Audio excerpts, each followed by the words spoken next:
Hablemos del verbo olvidar en inglés. ¿Cuál es?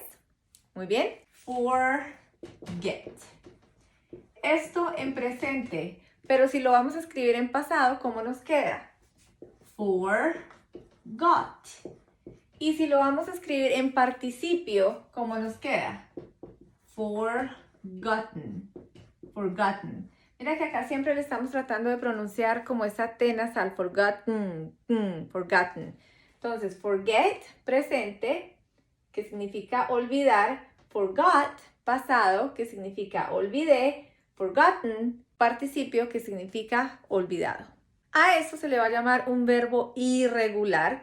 Y ahora veámoslo en diferentes tiempos. En presente simple. Yo siempre olvido su nombre. ¿Cómo nos queda? I always forget his name. Yo siempre olvido su nombre. Nos vamos con el presente continuo. El presente continuo debe tener dos cosas. La primera es el verbo to be. Y la segunda es que el siguiente verbo tenga el ing. Presta la atención. Si yo digo, yo siempre estoy olvidando cosas, ¿cómo nos queda? Acá le voy a poner am contraído. I am always forgetting. A ver si me alcanzó. Forgetting things. Entonces, ¿qué estoy diciendo aquí? Yo siempre estoy olvidando cosas. ¿Y qué pasó? Acá tengo el verbo to be y acá tengo la terminación del ing, que son muy importantes cuando yo estoy hablando del presente continuo. Ahora veamos el pasado simple. Olvidé su nombre. ¿Cómo nos queda? I forgot, súper simple, his name. Súper simple.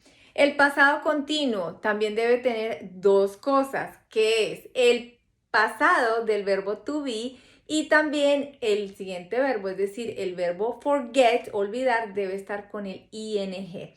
¿Cómo nos queda si yo digo, yo estaba olvidando cosas? I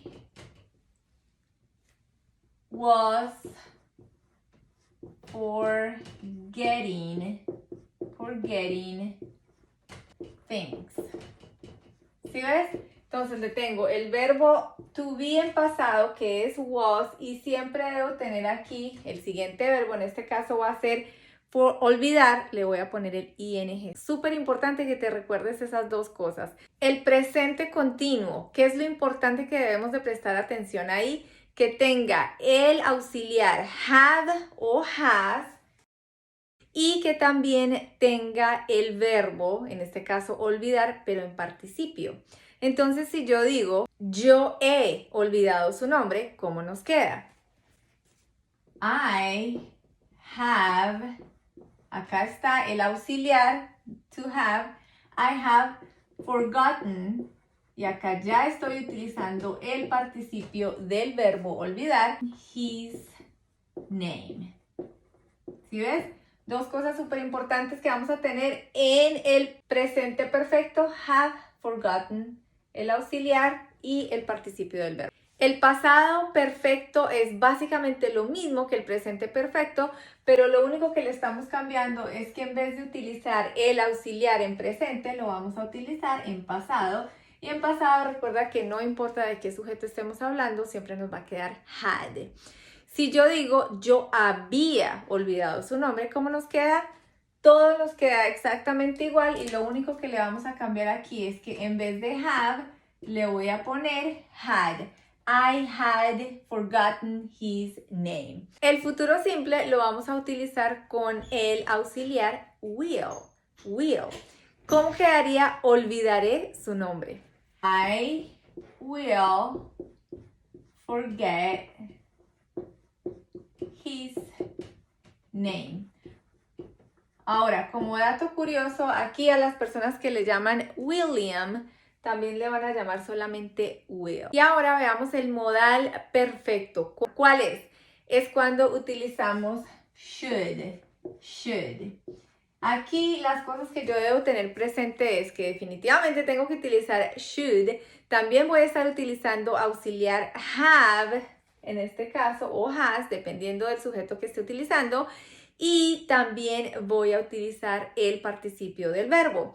Entonces, si yo digo, yo debería haber olvidado su nombre, ¿cómo nos queda? I should have forgotten his name.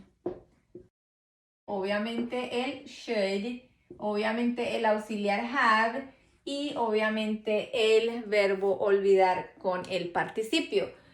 Ahora, tu tarea va a ser que me escribas esta frase, pero en negativo. Yo no debería haber olvidado su nombre. Déjame saber en los comentarios. Bueno, y si te está gustando estos videos, ayúdame a compartir, danos un me gusta